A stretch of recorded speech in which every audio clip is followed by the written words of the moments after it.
ஸ்ரீ குருவாயூரப்பன் திருவடிகளே சரணம். இன்னைக்கு இந்த தசகத்தோட 12வது ஸ்லோகத்தை பார்க்க போகிறோம்.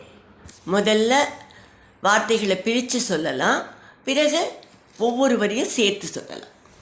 பாதாள மூல புவி சேஷதனும் பவந்தம் பாதாள மூல புவி சேஷதனும் பவந்தம் லோலைக குண்டல விராஜி சஹஸ்ரசீர்ஷம் லோலைக குண்டல விராஜி சஹஸ்ரசீர்ஷம் நீலாம்பரம் திருதகலம் புஜகாங்கனாபிஹி நீலாம்பரம் திருதகலம் புஜகாங்கனாபிஹி ஜுஷ்டம் பஜே ஹரகதான் குருகேஹநாத जुष्टं भजे हरगदान् गुरुगेहनाथ पातालमूलभुवि शेषतनुं भवन्तं लोलैककुण्डलविराजि सहस्रशीर्षं पातालमूलभुवि शेषतनुं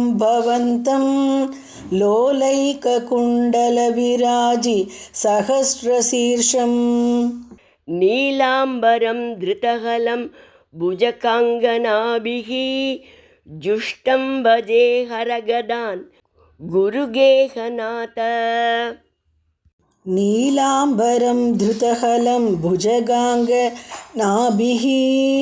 ஜுஷ்டம் பஜே ஹரகதான் குருகேஹநாத. இப்போ நாம் இந்த ஸ்லோகத்தோட வார்த்தைகளை பிரித்து அர்த்தங்களை பார்க்கலாம். பாதாள மூலபுவி, பாதாளத்தின் அடிப்பகுதியில். லோல ஏக்க குண்டல விராஜி, அசைந்தாடும் ஒற்றை காதணி. ஒரு காதணி தான் போட்டுருக்கார், அது நல்லா அசைந்து ஆடுகிறது, ஒளி வீசுகிறது. சஹஸ்ர சீர்ஷம், 1000 தலைகளை கொண்டவராக இருக்கிறார். நீல அம்பரம், நீல நிற ஆடை அணிந்தவராக இருக்கிறார். திருதஹலம், கலப்பை ஏந்தியவராக இருக்கிறார். புஜக அங்கனாபிகி, நாக கன்னிகைகளால் ஜுஷ்டம் சூழப்பட்டவராக இருக்கிறார். சேஷதனும், அப்படிப்பட்ட வடிவினரான ஆதிசேஷனான பவந்தம், உங்களை பஜே நான் வணங்குகிறேன். குருகேஹநாத, குருவாயூபுரத்தி ஈசா, கதான் ஹர, என்னுடைய நோய்களை அழித்தருள்வாய். இப்போ இந்த ஸ்லோகத்தை முழுவதுமாக பாராயணம் பண்ணி இதோட முழு அர்த்தத்தையும் பார்க்கலாம்.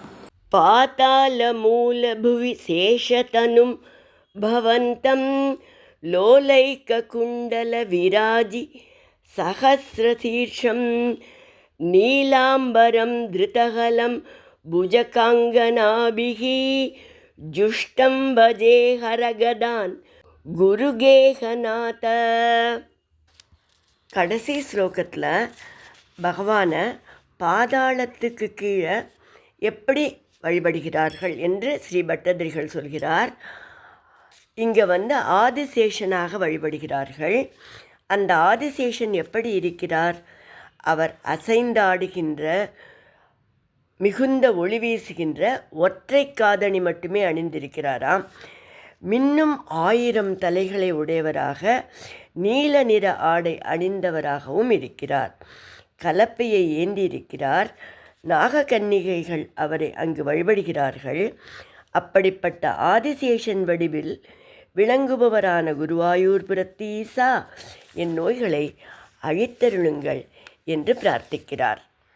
ஜம்பூத்வீபத்திலுள்ள 9 வருஷங்களை பற்றி கூறிவிட்டு மற்ற தீபங்களை பற்றி சுருக்கமாக சொல்லிவிட்டு அடுத்த தசகத்தில் ஸ்ரீ பட்டதிரிகள் அஜாமிளனின் கதையை தொடங்குகிறார். ஜம்புத்வீபத்தை பற்றி மட்டுமில்லாமல் மற்ற 6 தீபங்களின் விவரங்கள் ஸ்ரீமத் பாகவதத்தில் கூறப்பட்டிருக்கின்றன. அந்த விவரங்கள் யாவும் நம்மை ஆச்சரியப்பட வைப்பதாக உள்ளன. ஒவ்வொரு தீபத்தின் மலைகள், ஆறுகள், வளங்கள், அவைகளின் விஸ்தீரணம் எல்லாம் கொடுக்கப்பட்டிருக்கு. நமது முன்னோர்கள் பாகவத காலத்துக்கு முன்பே பிரபஞ்சத்தின் கட்டமைப்பு பற்றியும் சூரியனோட இயக்கம், கோளங்களோட பாதைகள், இவை எல்லாவற்றை பற்றியும் மிக விரிவாக அறிந்திருந்தார்கள் என்று நாம் பாகவதத்தை படிப்பதன் மூலமாக தெரிந்து கொள்ளலாம்.